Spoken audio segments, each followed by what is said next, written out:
Hi everybody, I'm Sarah Iani. I'm a real estate agent here with AOA Commercial Brokerage. We're located in Southern California, Los Angeles to be more specific, and we work mostly with multifamily units, actually mostly just rental income properties. I would feel comfortable saying mostly rental income properties is kind of our specialty and our niche. So we're talking about the Monday Madness of rent control. And I kind of just want to do a very elementary, a very 101 on this. So rent control is not everywhere. There's actually 37 states that don't even allow it. They prohibit rent control. Okay, so 37 states out of all of our 50. Okay, so out of the ones that do allow it, we got 5 really strong states here. We have California, which is where I am, New York, New Jersey, Maryland, Oregon. Those 5 states really implement rent control. And oddly enough, I feel like those states are actually the ones that have the highest cost of living. So that right there is an indication to me that rent control might not work for everybody. Yes, it's great if you all do have rent control and you are in a unit with rent control. But what if you're not? Then you have to pay all these high prices because the rent control units are paying low. So you got to pay high so everything could equal. Okay, I don't want to use the word fair because I know life is not fair, but that's not a good business plan or a good, that just doesn't work.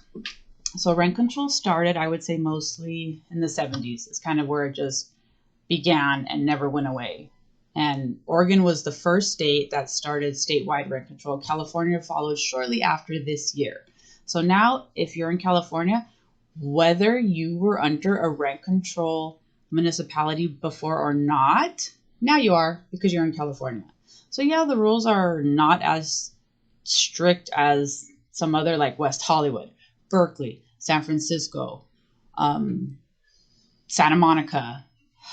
Like those have the most strict rent control laws, but oddly enough, those are also where the rents are the highest, which again tells me that maybe this is not the best formula, because how can it be so lopsided and work?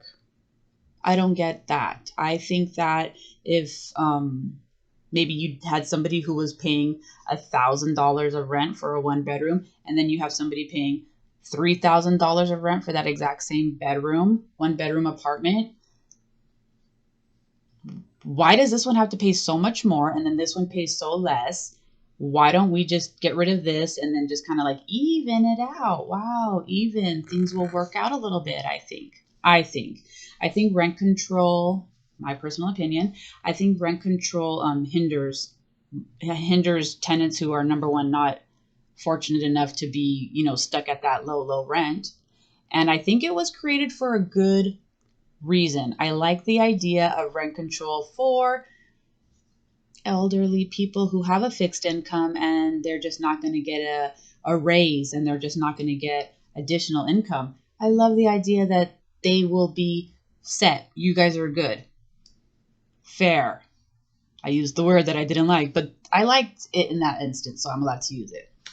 I like it for maybe just disabled people. I like the idea that they could kind of get locked into that rent control. They could get locked into that rent rate and live their lives and, not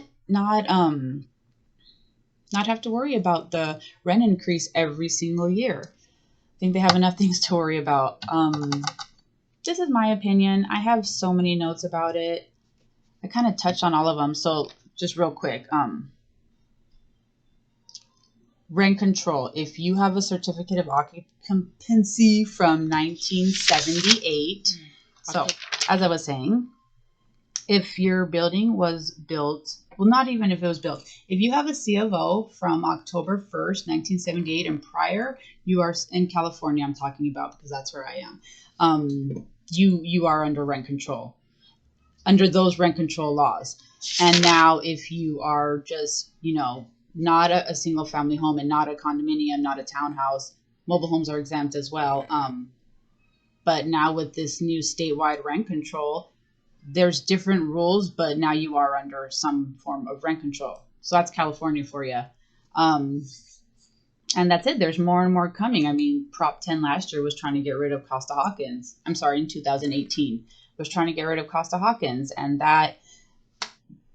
that's just, it's too many things to explain right now. Costa-Hawkins is a whole nother video, but we like Costa-Hawkins. It's our friend. So for it to be gone would just take more landlord rights away, and people make money off of this. People do a living off of this. This is their job. We all have to work, right? Everybody needs money. So some people choose to be landlords, and then that's their money. This is really making it hard and difficult for them. And it's unfortunate because in our country, that's actually really great that we're able to own land and have rights and, not be just subject to whatever the government says to us. And that is slowly but surely changing little by little in California. There's still other states where this is not happening. So food for thought. That's it. Just wanted to kind of give you a quick little Monday Madness rent control. So any questions, comments, concerns, go ahead and reach me in the comments. I will read them. I will get back to you. Sarah Iani, AOA Commercial Brokerage, and I'll see you next week.